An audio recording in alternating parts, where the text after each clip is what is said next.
Modelling Minto reforms 1909 act. ఇండియన్స్ని ఇప్పటిదాకా only legislative కౌన్సిల్స్లోనే తీసుకున్నారు.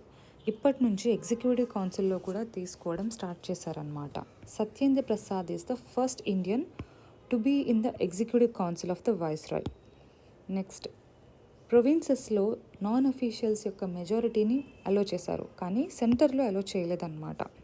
ఇప్పటిదాకా ఓన్లీ అఫీషియల్స్కే మెజారిటీ ఉండింది, సెంటర్లోనూ అలాగే ప్రొవిన్సెస్లో. కానీ 1909 యాక్ట్ తర్వాత నాన్ అఫీషియల్స్కి మెజారిటీ వచ్చింది, only in provinces. Then councils యొక్క డెలిబరేటివ్ ఫంక్షన్స్ని ఎన్లార్జ్ చేశారనమాట. They can now ask supplementary questions. ఇంతకుముందు ఓన్లీ క్వశ్చన్స్ మాత్రమే అడగొచ్చు, కానీ ఫాలోఅప్ క్వశ్చన్స్ అడగొద్దు. ఇప్పటి నుంచి సప్లిమెంటరీ క్వశ్చన్స్ కూడా అడగొచ్చు. అలాగే బడ్జెట్ మీద డిసిషన్స్ తీసుకోవచ్చు, అంటే రెజల్యూషన్స్ పాస్ చేసే కెపాసిటీ వచ్చిందనమాట. సో సప్లిమెంటరీ క్వశ్చన్స్ ఉన్నాయి, బడ్జెట్ రెజల్యూషన్స్ కూడా మూవ్ చేయొచ్చు. కమ్యూనలిజంని సపరేట్ ఎలక్టరేట్ ద్వారా ఇది లీగలైజ్ చేసింది. So Marley Minto reforms legalised communalism through separate electorate concept. Legislative council size బాగా పెంచేశారు. అలాగే corporations, chambers of commerce, zamindars వీళ్ళందరికీ కూడా రిప్రజెంటేషన్ ఇవ్వడానికి సైజ్ బాగా పెంచేశారనమాట లెజిస్లేటివ్ కౌన్సిల్లో. So that's not so important point. So what is 1909 major points in this అంటే, so it's nothing but Morley Minto reforms. Executive కౌన్సిల్లో ఇండియన్స్ని తీసుకున్నారు. Satyendra Prasad is the first Indian. Non officials majority ప్రొవిన్సెస్లో allow చేశారు. Deliberative functions పెంచేశారనమాట. Supplementary questions అడగొచ్చు, అలాగే budget మీద రెజల్యూషన్స్ కూడా మూవ్ చేయొచ్చు. సపరేట్ ఎలక్టరేట్ కాన్సెప్ట్ తెచ్చి కమ్యూనలిజంని లీగలైజ్ చేశారు. అలాగే సైజ్ ఆఫ్ ద కౌన్సిల్ని బాగా పెంచేశారు through representation to corporations, chambers of commerce and zamindars. That is 1909 act important points. So this is summary of important points. Next, Montagu Chelmsford reforms. British వాళ్ళ aim ఏంటి అని declare చేశారనమాట. మేము రెస్పాన్సిబుల్ గవర్నమెంట్ మెల్లగా introduce చేస్తాము. So they declared their aim. So this is first time which is very significant. Montagu Chelmsford reforms అప్పుడే responsible government, that is nothing but లెజిస్లేటివ్కి executive రెస్పాన్సిబుల్గా ఉంటుంది అని ప్రామిస్ చేశారు. అయితే ఫ్రాంచైజ్ మాత్రం కొంచెం లిమిటెడ్గానే ఉంది, బట్ స్టార్ట్ చేశారు. That will be based on property, tax and education. ప్రొవిన్షియల్కి అలాగే సెంట్రల్ ప్రొవిన్సెస్కి మధ్య డిస్టింగ్విష్ చేశారనమాట. అలాగే వాటి బడ్జెట్స్ని కూడా సపరేట్ చేసేసారు. దెన్ ప్రొవిన్షియల్ సబ్జెక్ట్స్ని మళ్ళీ ట్రాన్స్ఫర్డ్ అని, రిజర్వ్డ్ అని డివైడ్ చేసేసారు. This is nothing but dyarchy. So ప్రొవిన్సెస్లో డయార్కీ ఉందన్నమాట. Then provincial governors act on the aid and ఎందుకు ఇలా డయార్కీ వచ్చింది అంటే, ఇనిషియల్గా వాళ్ళు some sort of responsible government ఇస్తాము అని ప్రామిస్ చేయడానికి ఇలా చేశారనమాట. Responsible government is nothing but లెజిస్లేటివ్కి ఎగ్జిక్యూటివ్ రెస్పాన్సిబుల్ ఉంటుంది. It will be answerable. అయితే అన్నిట్లో ఆన్సరబుల్ ఉండాలా? లేదు, ఓన్లీ కొన్ని సబ్జెక్ట్స్ మాత్రమే. సో వెరీ ఫ్యూ సబ్జెక్ట్స్కి మాత్రమే పవర్ ఇచ్చి దాంట్లో మళ్ళీ చాలా లొసుగులు పెట్టేశారు. ఏంటవి? ట్రాన్స్ఫర్డ్ అని, రిజర్వ్డ్ అని. రిజర్వ్డ్ అనేది ఎప్పుడు గవర్నర్ చేతిలోనే ఉంటాయి, ఓన్లీ ట్రాన్స్ఫర్డ్ కేసెస్లో మాత్రమే ఆన్సరబుల్ అని చెప్పారు. దీనివల్లనే డ్యూయల్ రూల్ వచ్చిందనమాట. That is nothing but dyarchy. అంటే కొన్ని సబ్జెక్ట్స్లోనేమో లెజిస్లేటివ్కి answerable, but not everywhere. And ఇది సెంట్రల్ లెవెల్లో ఇంట్రడ్యూస్ చేస్తే కష్టం కాబట్టి ఓన్లీ ప్రొవిన్సెస్లో ఫస్ట్ ఇంట్రడ్యూస్ చేశారనమాట. అందుకని ప్రొవిన్షియల్ డయార్కీ ఇంట్రడ్యూస్ చేశారు. Next, provincial acts, governments, they act on the aid of council in transferred subjects only. Then viceroy executive కౌన్సిల్లో ఇంతకుముందు ఒక మెంబరే కదా, ఇప్పుడు ఇంకా పెంచారనమాట.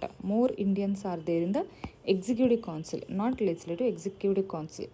అలాగే హై కమిషన్ ఆఫీస్ ఒకటి స్టార్ట్ చేశారు.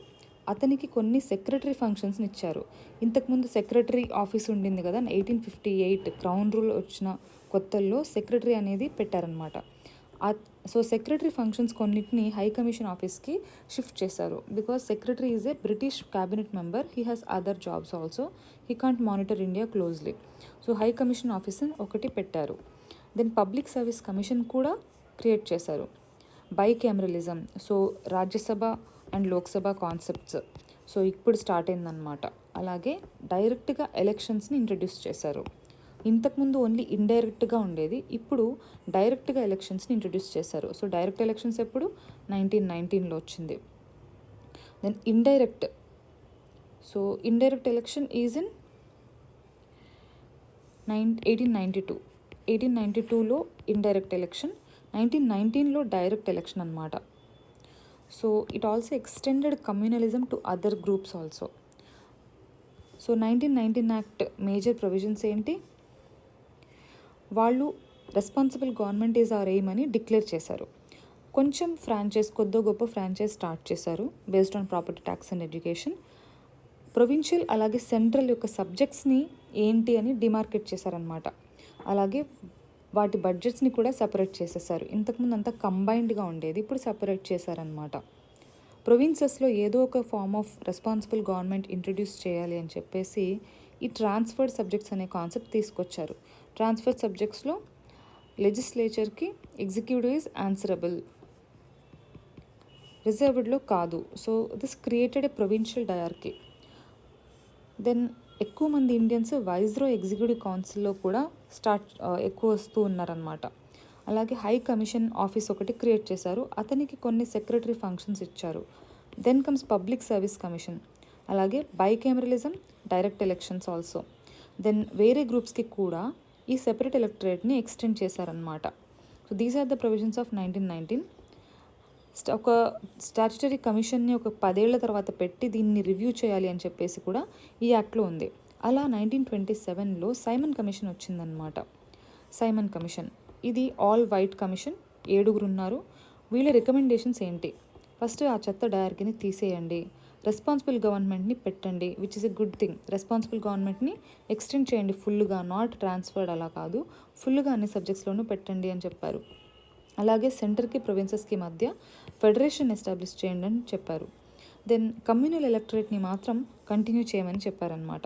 So what are the Simon commission major recommendations అంటే, ఇది ఒక 7 మెంబర్ ఆల్ వైట్ కమిషన్, డయార్కీని తీసేయాలని చెప్పారు. అలాగే రెస్పాన్సిబుల్ గవర్నమెంట్ని ఎక్స్టెండ్ చేయాలని చెప్పారు, ఫెడరేషన్ పెట్టాలి, అలాగే కమ్యూనల్ ఎలక్టరేట్ని కంటిన్యూ చేయాలి. So these are the recommendations of Simon commission. దీని తర్వాత యాక్ట్ ఎలా వర్క్ చేస్తుంది, ఏమన్నా మాడిఫై చేసుకోవాలా అని చెప్పేసి 3 రౌండ్ టేబుల్ కాన్ఫరెన్సెస్ పెట్టారనమాట. ఆ రౌండ్ టేబుల్ కాన్ఫరెన్సెస్లో సైమన్ కమిషన్ రిపోర్ట్ని చదివి దాని మీద డిబేట్స్ చేస్తారు. ఆ డిబేట్స్ యొక్క రిజల్టే white paper on constitutional reforms అనమాట. This acted as the basis for 1935 act. So Simon commission role ఎక్కడుంది? Simon role 1935 act major draft అంతా కూడా ఈ సైమన్ కమిషన్ రిపోర్టే అనమాట. So that is the significance of Simon report. And 1935 forms major chunk of Indian constitution also. Okay, next 1935 act.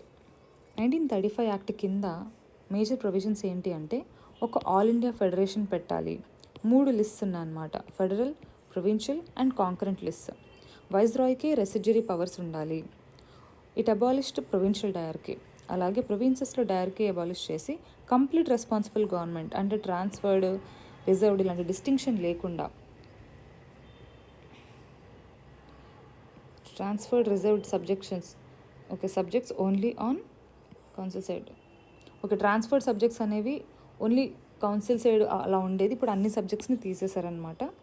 Then సెంటర్లో మాత్రం direct start చేశారు మెల్లగా. అయితే 11 ప్రొవిన్సెస్లో 6 ప్రొవిన్సెస్లో ఈ బైకామరలిజం ఎస్టాబ్లిష్ చేశారు. అలాగే ఉమెన్ అండ్ లేబర్కి కమ్యూనల్ రిప్రజెంటేషన్ స్టార్ట్ చేశారనమాట. ఫ్రాంచైజ్ కూడా ఎక్స్టెండ్ చేసి 10% పెంచారు. దెన్ ఫెడరల్ అండ్ ప్రొవిన్షియల్ అలాగే joint public service commission set up చేశారు. Federal, provincial, joint 3. Then RBI was also set up. Secretary యొక్క కౌన్సిల్ ఉంది కదా, అది అబాలిష్ చేశారనమాట. సో ఇంతకుముందు హై కమిషన్ ఆఫీస్ వచ్చాడు, ఆయనకి కొన్ని సెక్రటరీ ఫంక్షన్స్ ఇచ్చారు. No secretary council itself is abolished. That is about 1935 act major provisions. So let us review it again. 1935 government of India act first federation establish చేసింది. 3 lists ఉన్నాయి, federal, provincial and concurrent list. So అయితే provinces కానీ concurrent సబ్జెక్ట్స్లో కానీ ఎక్కడైనా conflict వస్తే ఏం చేయాలి, అందుకని రెసిడ్యూరీ పవర్స్ కాన్సెప్ట్ వచ్చిందనమాట. ఎవరికి రెసిడ్యూరీ పవర్స్ ఉంటాయి? వైస్రాయ్కే ఉంటాయి. డయార్కీని ప్రొవిన్సెస్లో అబాలిష్ చేసేసి సెంటర్లో ఇంట్రడ్యూస్ చేశారనమాట. అంటే ప్రొవిన్సెస్లో మాత్రం కంప్లీట్గా రెస్పాన్సిబుల్ గవర్నమెంట్ వచ్చేసింది. దెన్ బైకామరలిజం కూడా ఇంట్రడ్యూస్ చేశారు. అలాగే ఉమెన్కి, లేబర్కి కమ్యూనల్ రిప్రజెంటేషన్ ఎక్స్టెండ్ చేశారనమాట. ఫ్రాంచైజ్ కూడా ఒక 10% ఓటింగ్ కవరేజ్ పెరిగిందనమాట. దెన్ పబ్లిక్ సర్వీస్ కమిషన్స్, ఇంతకుముందు ఫెడరల్ ఉండేది, ఇప్పుడు ఫెడరల్, ప్రొవిన్షియల్ అండ్ జాయింట్ కూడా ఉన్నాయి. అలాగే ఆర్బీఐని కూడా సెటప్ చేశారు. సెక్రటరీ యొక్క కౌన్సిల్ని అబాలిష్ చేశారనమాట. So these are the major provisions of 1935 act. Next Attlee's announcement. June 30, 1948 కల్లా బ్రిటిష్ రూల్ ఆగిపోతుంది అని అట్లీ అనౌన్స్ చేశాడు. ముస్లిం లీగ్ పార్టిషన్ డిమాండ్ చేసింది. దాన్ని జూన్ 3 ప్లాన్ ఆఫ్ మౌంట్ బాటన్లో యాక్సెప్ట్ చేశారనమాట. ఈ పార్టిషన్కి ఎఫెక్ట్ ఇచ్చి బ్రిటిష్ రూల్ ఎండ్ చేయాలని చెప్పేసి ఇండియన్ ఇండిపెండెన్స్ యాక్ట్ని ఎనాక్ట్ చేశారు. సో అట్లీ అనౌన్స్ చేసింది ఏంటి? సో అట్లీ ఏం అనౌన్స్ చేశాడు? మేము వెళ్ళిపోతాము, జూన్ 30 కల్లా వెళ్ళిపోతాము, అలాగే ముస్లిం లీగ్ యొక్క పార్టిషన్ డిమాండ్ని కూడా ఫుల్ఫిల్ చేస్తాము. ఈ రెండిటికి ఎఫెక్ట్ ఇవ్వడానికి ఇండియన్ ఇండిపెండెన్స్ యాక్ట్ని ఎనాక్ట్ చేశారనమాట. That is about at least announcement. So this is just the summary of the crown rule. In the next video we will see the detailed provisions of the crown rule in each act.